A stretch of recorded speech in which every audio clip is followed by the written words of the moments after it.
How to use two numbers in one WhatsApp. In this video, you'll learn how to add a second phone number to your WhatsApp account quickly. Open WhatsApp, then tap the three dots in the top right corner. Go to Settings, select Account, and tap Add Account. Tap Add Account again, then choose Agree and Continue. Enter your new phone number and tap Next. Confirm by tapping Yes, then tap Continue.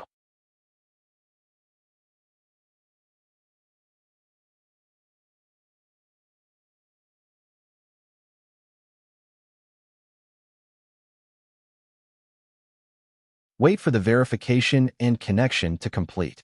Once finished, that's it. You're all set. Now, if you want to switch between accounts, tap the three dots in the top right corner, select Switch Accounts. You can switch back anytime the same way.